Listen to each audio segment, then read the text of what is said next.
projet global, c'est plus sortir d'ici à terme et garder peut-être une centaine de ruches là, juste comme ça pour faire un peu de troc et parce que j'aime ça, quoi. Pour moi, la liberté, en fait, c'est la vraie liberté, quoi, et pas celle qu'on veut nous faire croire. C'est pouvoir subvenir à mes besoins vitaux et à ceux de ma famille. On tend vers ça, quoi. Moi, ce monde-là, ça m'écoeure, j'arrive pas. Même, tu vois, j'ai pas mal de ruches, je vends du miel, on vit que de ça d'ailleurs. Mais je me sens pas à l'aise dans ça, faut vendre, faut acheter des palettes de peau, faut vendre. Cochon! Allez, viens! Viens manger!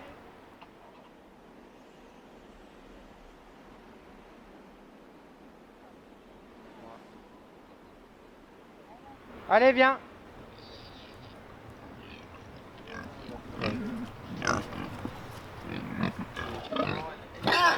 Ils ont peur.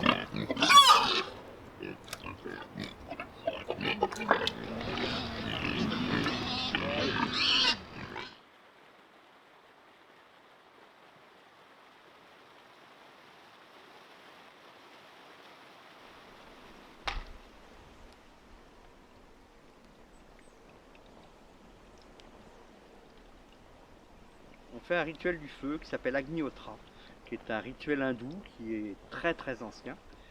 C'est une forme de prière, c'est une forme pour effectivement honorer le feu.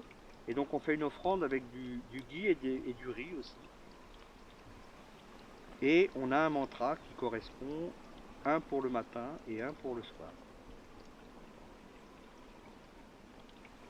Agnaye Svaha, Agnaye Idam Namama, Prajapataye Svaha, Prajapataye Idam Namama. Om Shanti, Shanti. Il y a une constatation qui a été faite, c'est que ça transforme apparemment au niveau des molécules, l'air, les molécules des plantes, etc. Et ça crée une transformation, une énergie différente dans un espace autour de là où a été faite la cérémonie.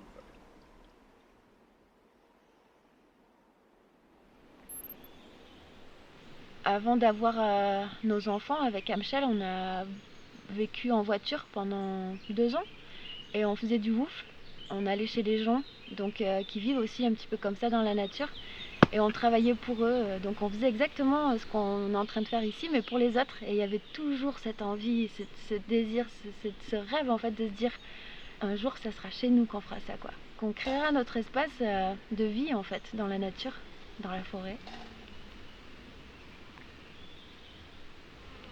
Je crois que cet effondrement se passe là maintenant, littéralement. Et ça, c'est un peu le premier pas de construire ce nouveau monde qui ressurgit après l'effondrement, je crois, qui est proche de la nature et qui perçoit l'humain comme un être spirituel qui a quelque chose de plus en lui, qui peut se nourrir de ça principalement et qui peut partager ça, appelons ça l'amour peut-être. Et je sens que dans la nature, c'est beaucoup plus facile de ressentir tout ça. C'est beaucoup plus sain, c'est minimaliste. Et je sens la forêt et la nature un peu comme un temple. Je sens que je suis beaucoup plus aligné. C'est comme si je comprenais qu'il n'y a rien à faire, qu'on est complète, que tout va bien. C'est très facile de juste être ici et de revenir à l'essentiel.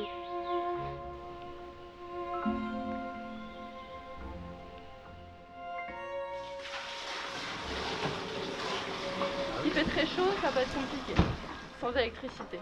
Ça va un peu nous gêner pour l'affinage des fromages. On va avoir quelques soucis quand même.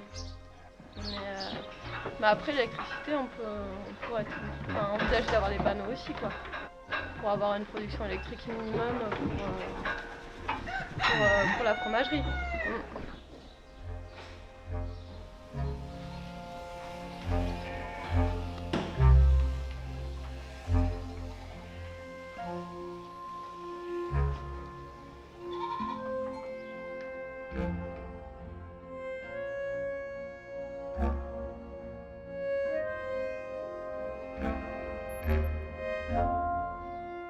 Nous, ce qu'on voulait, c'était être propriétaire. À savoir qu'on a beaucoup voyagé, on s'est beaucoup déplacé, on voulait se poser à un endroit, le plus bel endroit possible, le moins cher possible, parce qu'on n'a pas beaucoup d'argent.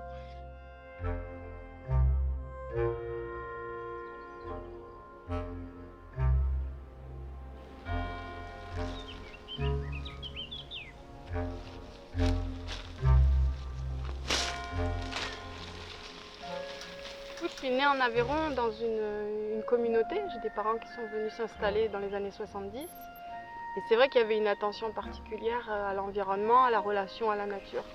Du coup, j'ai toujours eu comme fil conducteur de protéger ou en tout cas de prendre soin du milieu qui m'entoure.